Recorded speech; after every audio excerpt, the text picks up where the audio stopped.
All right, well, we get started. Thanks, Jasmine. Yeah, in the interest in time, we have a big agenda. We have a special, this is the special version of our presentation because we do have some guests joining us. So, let's get started. All right, well, welcome everyone. Hi, I'm Jasmine Walker. I'm PIDC's Marketing Communications Manager. We're so glad you joined us today. We have a jam-packed info session planned for you. So please stay tuned with us. We have a few special speakers. To start us off, please welcome our first two speakers. You'll see them on our next slides. But before we do, I want to introduce you to exactly some of the things we have going on for you today. We're going to talk about our program objectives, and we're also going to give you a little information about how to actually fund any contract projects that you have available. And then we're going to, in the end, wrap it up with a little Q&A, and we're going to have a special panel of speaker as well. So for our first two speakers, we're going to go ahead and start with Ellen Nalen, who is president of Surety Bond Associates, and Art Jimenez, who is our director of business development at PIDC. Take it away. Thanks, Jasmine. Again, my name is Arthur Jimenez. I do business development at PIDC, and I'm going to first hand over to Ellen Nalen, who's president of Surety Bond Associates, for this first part of the presentation. Thank you, Art, and thank you for including us today. I'm Ellen Nalen, owner of Surety Bond Associates. Surety Bond Associates is also the Rebuild Ready Business Support Program consultant, and we are here more or less representing the Rebuild Initiative. Next slide, please. So I'm sure all of you have heard of Rebuild, but for those of you that haven't, this is an initiative of Mayor Kenny's. It's his pet project. Rebuild through the soda tax dollars is intended to invest $400 million in improving libraries, parks, and recreation centers. And most of these facilities need improvement throughout the city of Philadelphia. Next slide, please. So one thing that, in addition to investing in improving this infrastructure, is Rebuild is also committed to investing in the communities through community outreach, through creating opportunities for local construction companies to work on these projects. They've invested in a lot of resources to provide access to contracting opportunities for the MWBE construction community in the city of Philadelphia. And this is really an opportunity unlike any other initiative in the city of Philadelphia before now, that is doing incredible things. The diversity requirements in Rebuild projects are very high. And the whole team is dedicated to making sure and committed to making sure that these diversity commitments are being made. A lot of the projects, there's I think 73 that have been approved as part of the Rebuild Initiative. Many of those projects have been completed. A lot of them are underway now. And our next slide gives a list of some of the upcoming opportunities. The Vare Rec Center is coming up in the fall. The demolition of the rec center will be happening this fall. This next phase of the contract will come out somewhat later, either this winter or early spring. And that's going to involve a major site and recreation center improvement. And the Alney Rec Center is coming out very soon as well. And again, abatement and demolition are coming out first very soon. And then the site and recreation center improvements will follow. And finally, the smaller project is the Zeiler Playground. And that's going to be more or less site improvement work. And that should be coming out this spring. And there's a lot of additional projects in the pipeline that are in the design phase right now. So this initiative did get off to a little bit of a slow start, but it's been picking up steam this year. Next slide, please. So now I'd like to talk a little bit about some of the business support services that Rebuild is providing through Surety Bond Associates. And we are in partnership with the Enterprise Center. They provide some of the services too. Next slide. So we have a foundational cohort training workshop series that we've developed specifically for the Rebuild program. And it's meant to prepare contractors to bid on upcoming contract opportunities. We provide a very comprehensive construction management and financial management approach to being prepared to bid on these projects. We use a Rebuild project as a case study throughout the entire duration of the cohort. We have construction consultants that teach blueprint reading, estimating, project management. We go through construction law, construction accounting. You get assistance with accounting and bookkeeping. We help you set up your QuickBooks system so that your back office accounting systems are in compliance. We cover union, prevailing wage, and certified payroll, and help you with your project cash flow management. And all of this is being taught in our cohort workshop series. It's a 12-week cohort workshop series. We've completed 7 cohorts in the last 2 years. Our next cohort is in partnership with the Greater Philadelphia Hispanic Chamber of Commerce. We're very excited about this initiative. It's our first all Spanish speaking cohort, and that will be launching in October 20th, I believe. Next slide, please. So here's a list of all the business support services that are offered through our team at Surety Bond Associates and our construction consulting team that works with us under this program. The Enterprise Center offers assistance with MWBE certification if that's needed. Some of the Rebuild projects are procured a little bit differently. A lot of the projects run through the Philadelphia Redevelopment Authority, which is a more standard procurement process. Many of the bigger projects, though, are running through nonprofit project users that have been provided grant money to complete these projects, and they have an initial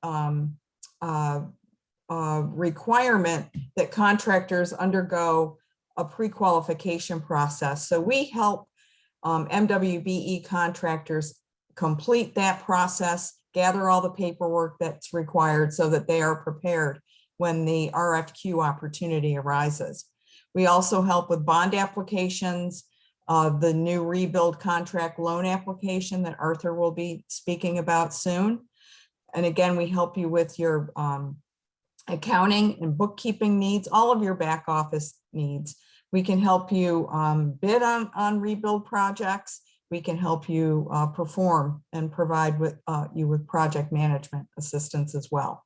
Next slide. We're also launching another initiative this fall. It's a Tier 2 mentorship program for the 90 contractors that have already gone through the foundational cohort training series. This is more hands-on. Contractors are going to be broken out into teams. They'll all have an opportunity to bid on a Rebuild project, prepare all the documents that are required of that project so that they get familiar with what all the requirements are. Because if you haven't ever participated in a public work construction project, there is a lot to it. So we want to make sure that you're ready and able to bid on these projects. You're assigned a construction mentor. We have 3 construction mentors currently working with us, and that mentor will work with the contractor throughout the duration of the program. And after, if you're awarded a project, we can support you when you're awarded a project. Next slide. So to participate in this the mentorship program, you have to have completed one of our foundational cohort training programs.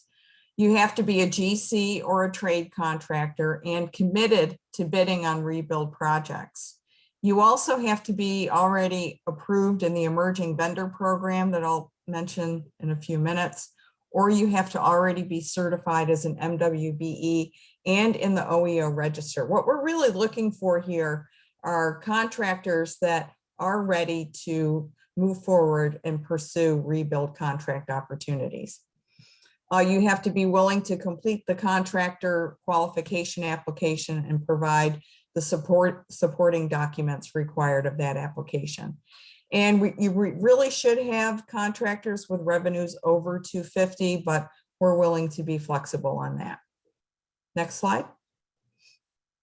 So here's the resources that are also made available through the program. I won't steal Arthur's thunder, but the Rebuild Contract Line of Credit Program is a huge, huge resource and will provide many contractors with assistance in performing on these projects. We also, through Surety Bond Associates, provide you with access to bonding, and we have relationships with firms that can provide you with access to insurance if you need it. Next slide. So the Emerging Vendor Program is also something really new with the Rebuild program. And this is something that was created between Rebuild and OEO.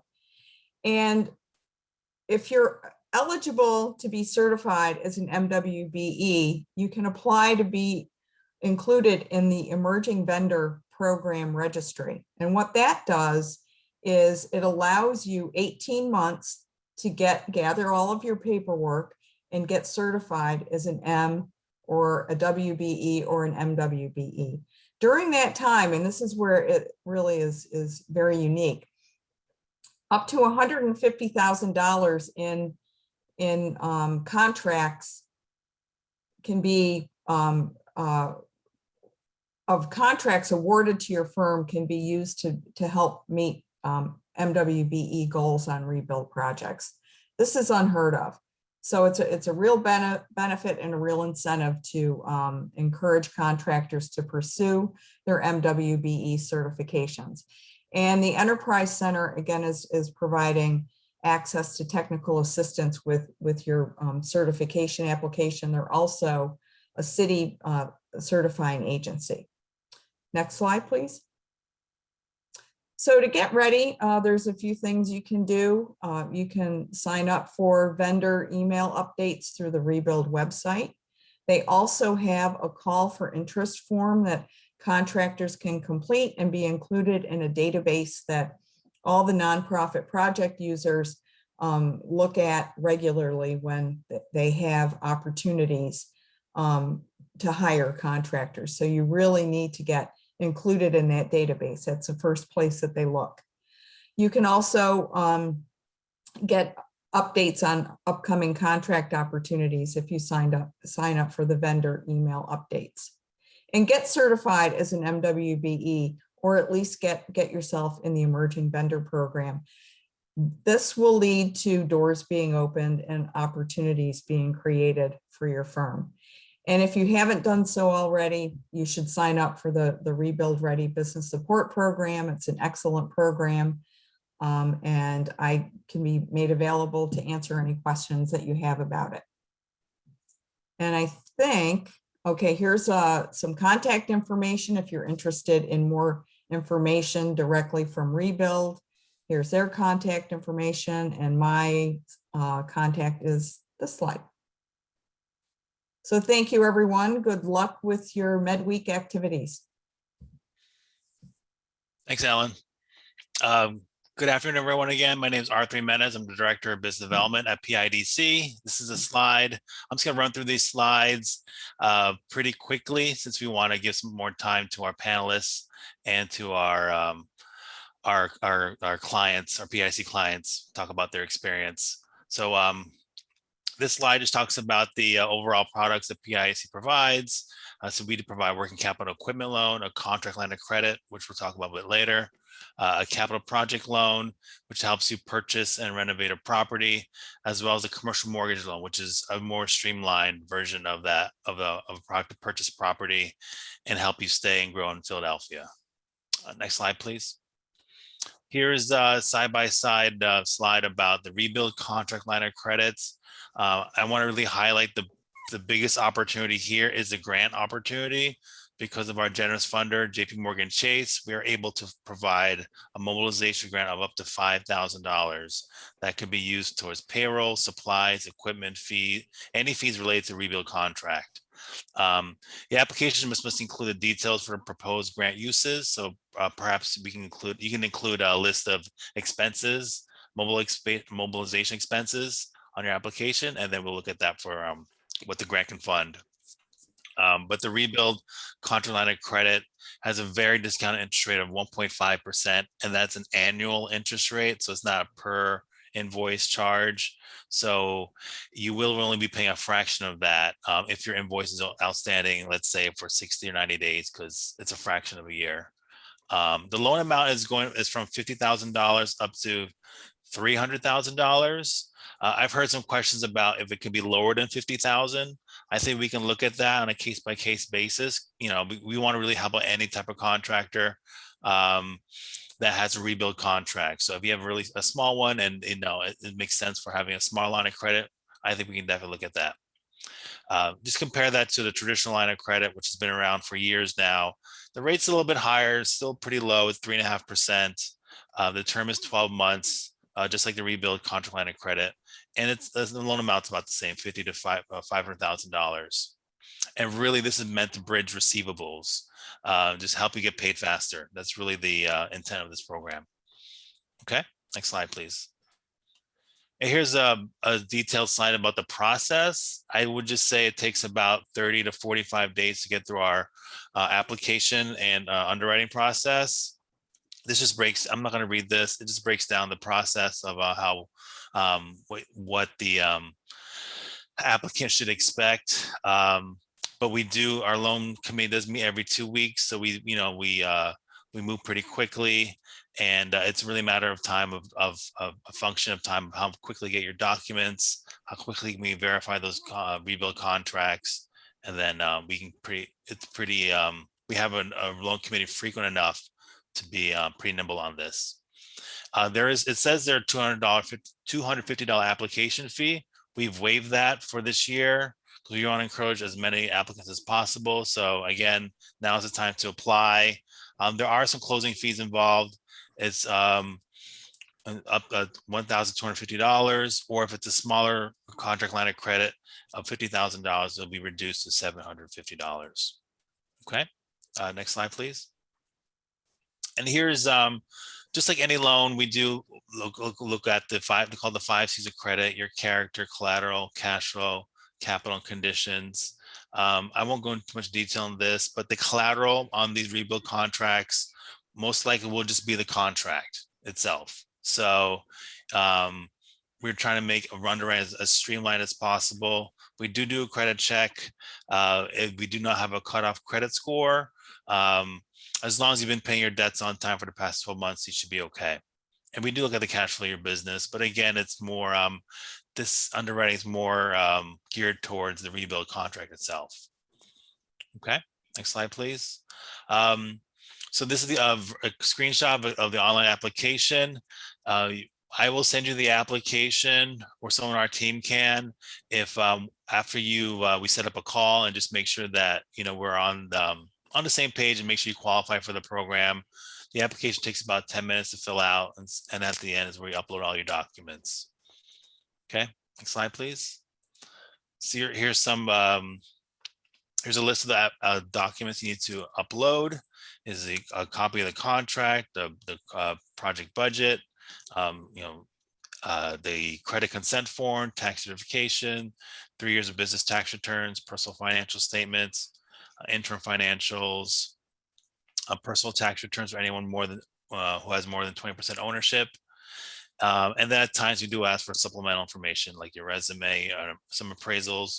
If there's a property involved for collateral, but if it's a rebuild contract, that probably will not be required.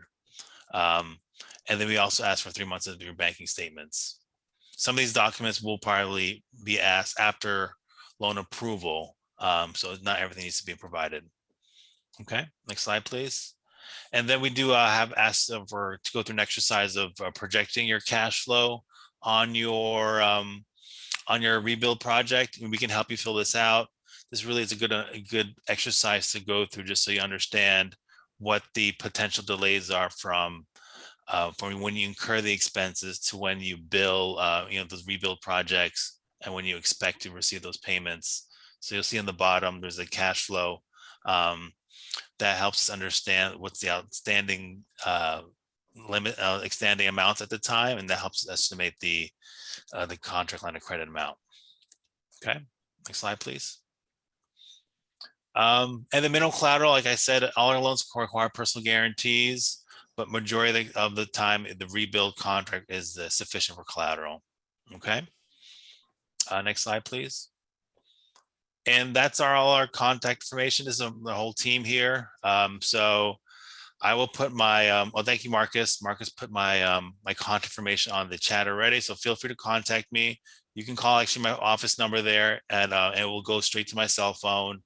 Email is better actually if you can contact me there.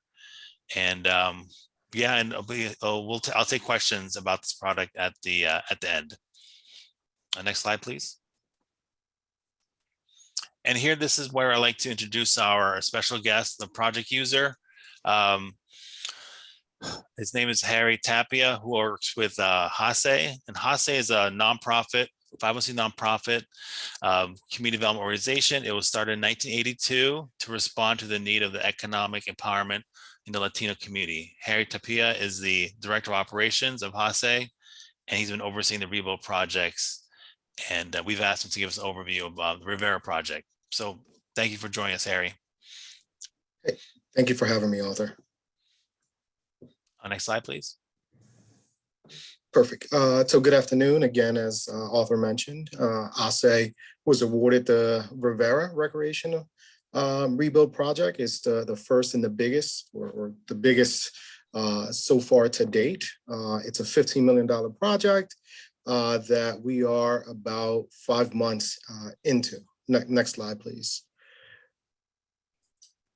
It's in a Fairhill neighborhood. Of course, the project user is HASE. We've done about $100 million of private and public investment within our 20 square mile that we serve. This is the only rebuild project, so we're really excited to make sure that we do the renovations and serve the community and the residents that we serve. Next slide. The rebuild process, it's like the Sixers, trust the process. It is a very lengthy process from putting an application as a project user all the way to getting to the start of construction, and then actually start working with the GC and some of the smaller contractors. One of the biggest things that we've learned is that you got to make sure you have really strong back of the office support. So what I would suggest to GCs, if you have it in-house, that's great. Other smaller contractors, make sure that you do work very closely with Shirley Bond Associates, because there is a lot of reporting. There's a lot of reporting that goes into both the LPC tracker, which is your certified payrolls. A lot of it also goes into labor standards. They also review. So there's a contract that's between the GC and the small contractor and all the certified payroll. So they review all that. Some of the things that we've taken away is to make sure that you really read the rule book, because rebuild really does work from that rule book. It is sort of the Bible for how they process payments, how they process contracts. One of the major things that we had to adjust to was insurance costs. You have to really look at your insurance costs to make sure that you are able to make sure that you have enough insurance to be able to be awarded some of the contracts that are offered up on the rebuild website, and make sure that you have working capital. That's probably the most crucial thing. Make sure that you do work with PIDC and make sure that you do apply for their line of credit, because it is a process. And the GC as a whole, their invoice gets reviewed, and that is not just reviewed by us as the project user. It's reviewed by us first, then it's sent over to Rebuild. They review it, they approve it, and then it goes all the way up to the controller's office. So it does take some time for your invoice to be approved. So two major things: working capital and your insurance. Make sure that you cover and really look at the insurance requirements to make sure that you're in compliance once you bid, so that you're not rejected just because you can't meet the insurance requirements. Thanks, Harry. Harry, will you be around afterwards for question and answers? Correct. Yes. Okay, great. Okay, so we'll reserve it for then. Thank you. So move on to our panelists, and we have two special guests with us right now. We have Ms. Karima Milligan and Mr. Louis Torrado. Karima Milligan is owner and president of the Milligan Group. The Milligan Group, it provides full range of electrical construction and low voltage infrastructure wiring, along with video surveillance solutions, so that your business infrastructure needs are met for its ever-changing industry. The business is a certified MBE, WBE, and DBE firm and signatory with the International Brotherhood of Electrical Workers local union, providing installations and service. Louis Torrado is president and owner of Torrado Construction. Torrado specializes in the general and subcontracting work, historical renovations, rehabilitations, concrete and masonry services, selective removal, maintenance, and new construction contract services, and is a licensed material supplier. Torrado Construction is an equal opportunity employer that strives to hire locally and use the area businesses and suppliers whenever possible. So Karima and Louis, thank you again for coming today. And I gave you an introduction, but do you want to share anything special about your business to our audience? Hi there, I'm Karima Milligan, and I just wanted to share with everyone that you absolutely want to hang in there.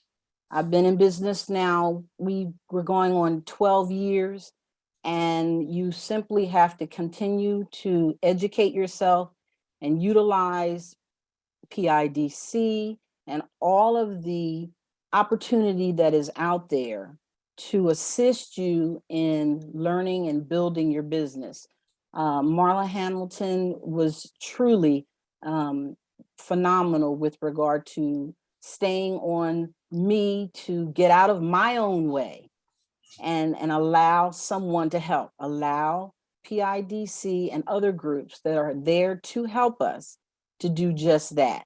And one of the main things I learned was that with the boot camp and other services that are out there, I learned how to begin to take care of myself, which is critical, as well as I always took care of the business, because I was unable to get a loan without PIDC. They helped me get through the pandemic. I can't say enough about that. The rebuild project, I can't wait to be on a rebuild project. I went through the first course, and it was absolutely comprehensive as to what rebuild is all about, using, in fact, everything that actually is used in and on the field. It was phenomenal. So I just want to tell everybody to please continue to utilize PIDC services. Arthur said, Karima, go home, take care of yourself, and come back in 5 months and watch what we can do for you. I did just that, and they helped me. So thank you so very much, Arthur. Yeah, of course. Yeah, thank you, Karima. I think, yeah, those are really wise words to share. So we really appreciate you continue to work with us. It is not an easy process. I gotta see that. We have to go through our underwriting process. So it's a conversation we have to have. So I'm really happy that you stuck with it, and I'm happy you've come out stronger. Absolutely. Mr. Torado, are you there? Can you share, give an introduction and share any some words of advice?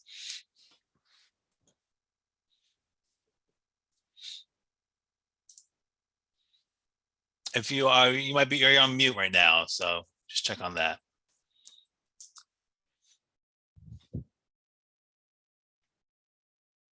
Hello?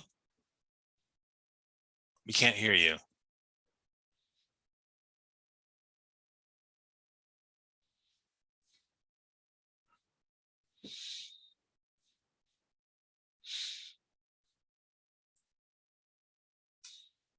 Okay, looks like yeah, Mr. Torado might be having some audio issues. Looks like he's reconnecting. But Karima, let's start with some questions. Can you give us a little background why you got into this industry?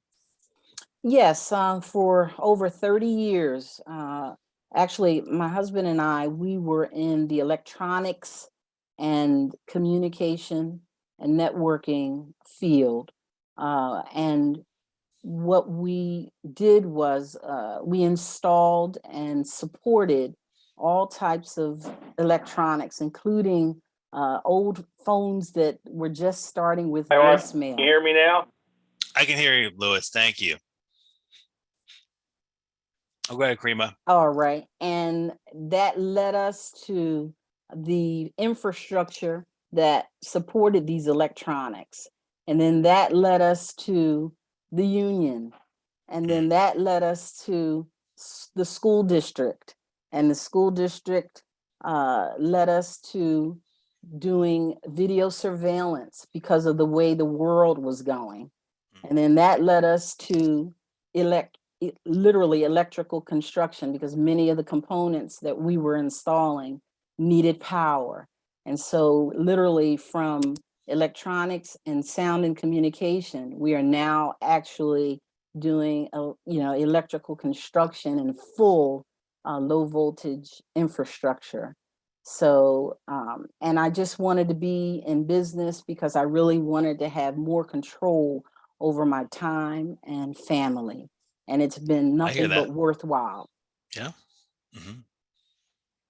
Thanks for sharing that, Karima. Absolutely. Louis, how about you? How'd you get into this industry?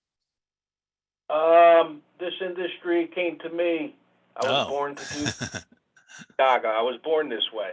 So construction's been part of my life just solely. It's not in the family. I did have an uncle that was an architect for SEPTA, so I think maybe that's where the influence was, and the Brady Bunch, to be honest with you. And I been doing it through trade school from probably about age 16, 15 years old until present day.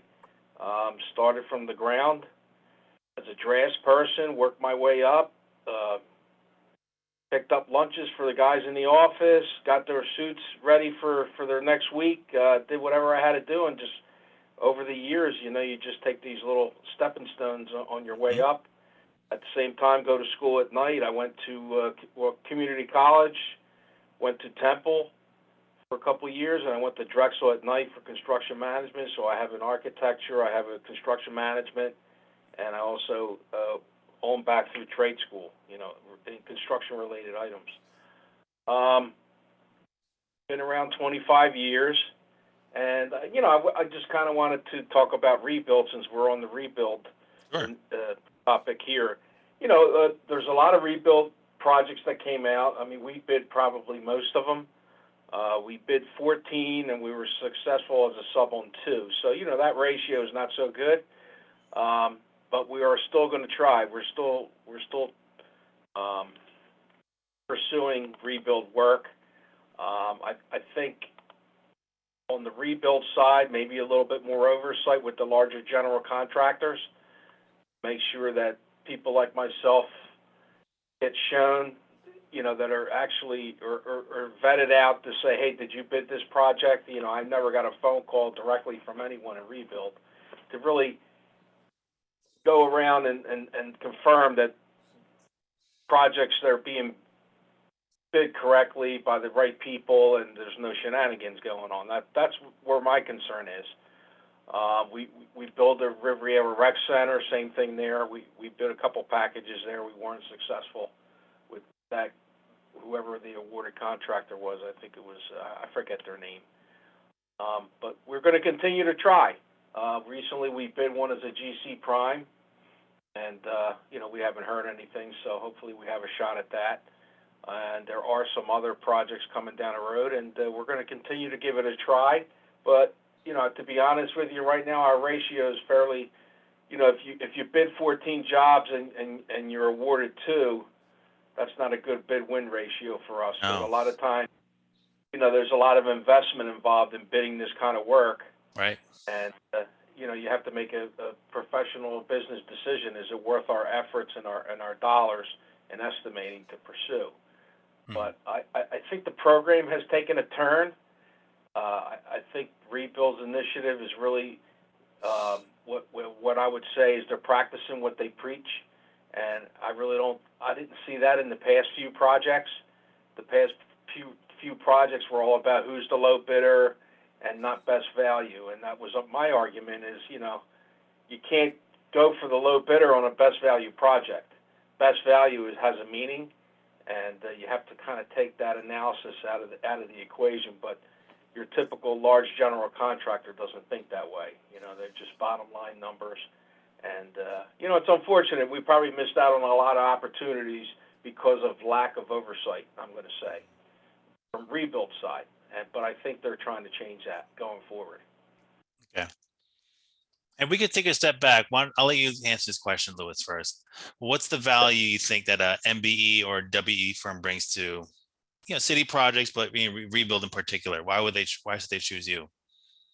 Well, a person like me is I grew up in the city.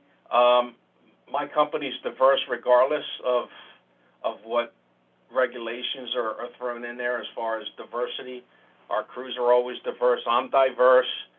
I lived in parts of the city. I lived in North Philly. I lived in Oxford Circle. I mean, I'm a city-born, city-built contractor.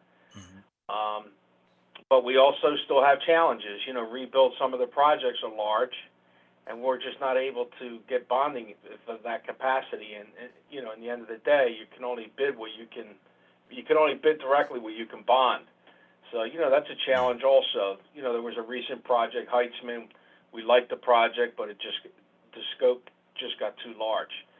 And we're 15 blocks away from that location. Wow. But we bid as a sub.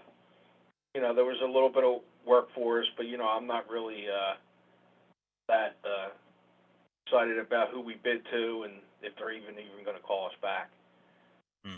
But we're a local business. But those are the things where I think Rebuild, if they do a little more oversight, they can pick up on that and ask the questions, Right. Thanks for sharing that, Louis. How about you, Karima? What do you think the value is of hiring a minority, a woman-owned business like yourself on these Rebuild projects? Well, like Lou, I born and raised here in Philadelphia, and it's a honor to be able to give back to the city that you love so much. Without it, quite honestly, what you may see are tags from out of the state, New Jersey, people coming in to do Philadelphia work. Why should not we have the opportunity to do very good work right here in the very city that we, live in? And without that, I may not get that opportunity. So it's critical. It simply is critical to be able to have, and that's all we're looking for, is an opportunity to show exactly what we can do. Okay. And I think I'll let you, Karima, take this question first. So you talked about some challenges you've already faced. Can you talk about how you overcome them? How did you get to those solutions? Did you have a mentor? Did you have other organizations help you out? Oh, absolutely. I am one that will take advantage of any educational opportunity, and between all of the workshops that PIDC offers, I did the Goldman Sachs 10,000 small businesses, rebuild. Each of them present something phenomenal to take away. And quite honestly, that building, the Turner School of Construction, I've been, gone through them all. And I've gotten something extremely valuable out of each and every one of them. The one thing I needed to get, and I said this before, the one thing I really needed to get that Marla really helped me to focus on is that I was so busy taking care of the business, so busy doing that I was always putting myself last. And I did not put together that was damaging until I learned that I absolutely had to take care of myself as well as the business financially. I didn't understand that I couldn't get any financing because they were always looking at my personal credit score. So once I took the boot camp, and it's such a phenomenal program, I took it more than once. And I'm in it again because I get something new every time. My credit score increased over 100 points, Arthur. Wow. And because of that, I'm Marla's now, clapping, by the way, if you don't see her. that's good. And because of that, I am on my way. That really was my only barrier. Capital. I couldn't get access to the level of capital I needed. And I couldn't do that because I wasn't taking care of my personal finance. And I couldn't understand why they wouldn't just look at the finances of the company. Company's fine. No, so that was the last piece of my puzzle, putting that connection together. And from then on, things have been much, much better. Thanks for sharing that, Karima. Absolutely. How about you, Mr. Trotter? I know you also gone some challenges. Any similar or different thoughts? Can you repeat the question? Just some challenges you've faced that you'd like to share and how you overcome them. Your typical challenges. You're out there. You're trying to get work. You work as a subcontractor with a large general contractor, and you don't get paid. You're getting in trouble fast. That kind of forces me to really think differently and think more, for example, bidding work direct in lieu of being in the sub-tier level or a third tier. I'll never go into a third tier level because you're too far away from the money. But, you learn that as you go. I've been doing it for 25 years, and I'm still learning every day. So, cash flow is king. I mean, without cash flow, just not, you're limited. You're completely limited. And unfortunately, my personal credit's good, and then sometimes the business is not so great, and the cash flow's not there, and the banks don't want to lend you the money. So, it's not a lack of trying and effort. Mm-hmm. It's just not available. And to be honest with you, I just think sometimes, when they see your name and they see the color of your skin, the banking industry treats you different. I've experienced it. I've experienced it with owners on projects. Right. And there's a perception that you can't do this and you can't do that. And, it's unfortunate, but that's what the reality is. Yeah. Yeah, I appreciate you talking about that. I think that's really important. I think we all know this, but it's important to remind, everyone, our audience members, that it still happens. You're still, judged by the way you look, the color of your skin, even though you have 25 plus years of experience. It's incredible. It is incredible because I've been in a lot of meetings where I know I'm not patting myself on the back, but I probably know more than anybody in that room. Right. But in their eyes, they look at me differently, until they get to know me. So it takes time. The perception. Yeah. That's what I say. Okay. Would you like to share anything before we move to question and answers? Any parting words of advice? Yeah, for Karima, I don't know who else is here as far as contractors and subcontractors, but like she said, just keep fighting a good fight, Everything around me that is chatter, I just ignore it and focus and go forward. Not every job is a good job. Not every general contractor is a good job, and not every project user is a good client. Right, you gotta be selective. Yeah. You have to you have to be selective, and you really have to sit down quarterly, really look at where things are. Who are you working for? Who are your owners? What are the pay terms? Because, like I said, cash is king. So if you're strung out for 90 to 120 days, you need to get out of that project, even if you have a line of credit, because it's going to just eat it up. It just eats it up in interest alone. So Right. they're all business decisions. Mhm. And I think sometimes the minority firms sell themselves short, where you can negotiate better terms possibly if all you got to do is ask. If you have a good price and they need participation, well then shoot it out there. Say, hey, well I'm going to need financing. I need to get paid in that 10 days. Right. They're Invoice. negotiating. I continue to do that. I always ask, and I can tell you I'm probably about 40% successful with that. That's pretty good. How about you, Karima? Anything you would like to share before we go into question and answers? Pretty much ditto to what Lou said. You absolutely must ask for what it is that you need. I believe that Milligan Group has been successful simply because we choose to work for those who are small business friendly, I call it.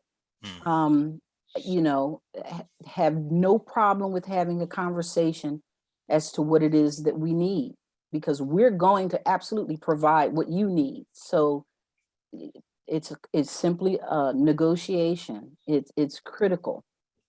And the relationships that we have are 10 plus years old simply because of that. So ditto to everything Lewis said about that. And continue to learn. Right. Yeah. Okay. Thanks for sharing that. Let's opening questions for the audience. Does the audience have any questions? You can share it through the chat. I think there's a Q&A function that we'll be looking at.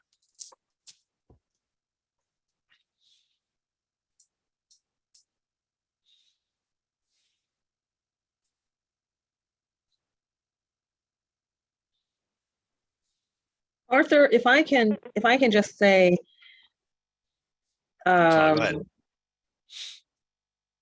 what Karima talks about, and even Mr. Torado talking about business education. So many businesses, so many companies, and Ellen talking about Rebuild Ready. So many businesses think it's just as easy as having a skill and putting that skill to use. And that's fine if you're just a worker.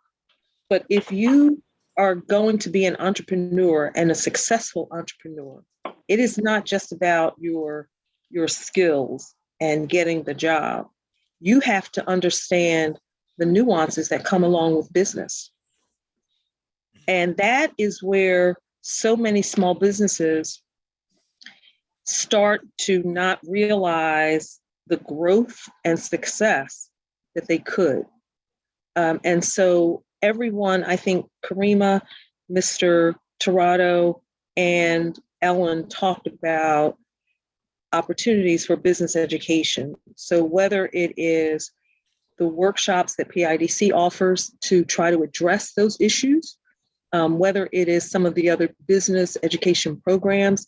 Karima mentioned the boot camp. The boot camp is something that PIDC offers for PIDC clients. And we really focus on your credit score, because your credit score, even though it appears to be personal, it really drives your opportunities as a business owner. Also there, she mentioned the Goldman Sachs 10,000 Small Businesses Program. The Small Business Administration has the Emerging Leaders Program. The community college offers the Power Up Your Business program. And particularly for today's program, Ellen has been running Rebuild Ready for as long as this initiative has been in place. And so please, please, we cannot overemphasize the importance of business education, no matter what level you're operating. So it is not just for a company that's operating on a $200,000 project or a $5 million project or a $10 million project, because the higher you go in terms of the size of the contract, the more knowledge you have to have. Otherwise, you'll get in and other companies will take advantage of what you don't know. And so PIDC is really big on business education and making sure if we don't provide the education, that we know the partners that can. And then if it doesn't exist anywhere, then we will be creative and figure it out. So you can go from being a small subcontractor today to being a small prime, to being a large subcontractor, to being a large prime. Thanks for sharing that, Marla. There is also another question from Robin Miller. She asked, I am currently on a rebuild contract. Can we still get a contract line of credit? The answer is probably yes. So I can't, equivocally say that you are or you will get approved, but that's one of the requirements of the contract line of credit is you have a contract. So you can definitely, I encourage you then to apply. I think we've spoken already, and I encourage you to apply. And we've also talked about the grants. If you've already spent money, like you've come out of pocket on a project, I've been talking to my my superiors, and we've made a decision that we can probably reimburse you for some mobilization costs already. So it's not a missed out opportunity on a grant, I think. So if you're already performing on a rebuild contract, I still encourage you to apply. And then, that I think you will still be qualified for both the contract line of credit and the grant. Okay. The next question is for Karima. Karima, can you speak to your own decision-making process and deciding on becoming a signatory contractor? Karima, are you still with us? Absolutely. The decision was actually easy for a couple of reasons. I could just say that if I wanted, this is a union town. If I wanted to be on any major projects in this town, pretty much in order to do that, you have to be a signatory. But even more importantly, I understand that the union pays its members a living wage, a very good wage, and that is also very important to me. So the combination of, if I want to work on larger projects, you have to be a signatory, and the fact that it makes me feel good knowing that I am paying people who are very skilled the wage that they should be able to make, and would do it all over again every day. So if I can add to that, because I work with companies that are union, I work with companies that are non-union. And so we've got 5 minutes left. Thank you, timekeeper. I just want to say there are two aspects of being union. There is the aspect of being a signatory to the union. And then there is the aspect of once you are signatory to the union, your workers have to come out of the union hall. And you have to, one of the areas that we know we lack in Philadelphia, not only do we lack the number of MBE firms that are signatories to the union, but we also lack the number of Black and brown tradespeople who are members of the union. And so you could be a signatory to the union and end up with an entire white workforce because the number of Black and brown members is so small. And so you've got to, we're always working to get more workforce in the unions so that if you're a Black company, it's not just you that's benefiting, but your workforce is benefiting. And so those are some considerations that are real in Philadelphia. We know on major projects, only 30% of the workforce is Philadelphia residents. We know that 70% of the workforce comes from outside of the city. And so we are always working hard to make sure we are opening up opportunities, workforce opportunities for Black and Brown residents to become members of the trades, just as it has been a path to the middle class for white residents and non-Philadelphia white residents. We want that same opportunity for Black and Brown residents of the cities. So just like Karima said, the wages are extremely more than a living wage. I mean, you could be in these trades and make over $100,000 a year. That's right. That's a nice living wage, but it has to include the Black and Brown residents of Philadelphia. It cannot just be for white males. And what we know is across the country, 89% of all construction jobs are occupied by white males. Philadelphia might not be quite as high, but there's a lot of work that still has to be done to make sure in the construction, in the skilled trades, that Black and Brown residents of the city are getting those same opportunities to be lifted up into the middle class. So that's one of the things I work on like all the time. Thanks for sharing that, Marla. I think that's you have to consider those factors when you become signatory with the union. Speaking of union, Mr. Trotter asked, are all rebuild projects union? Actually, I don't know the answer to that. Ellen, do you know the answer to that question, or even Marla? So no, all are not union.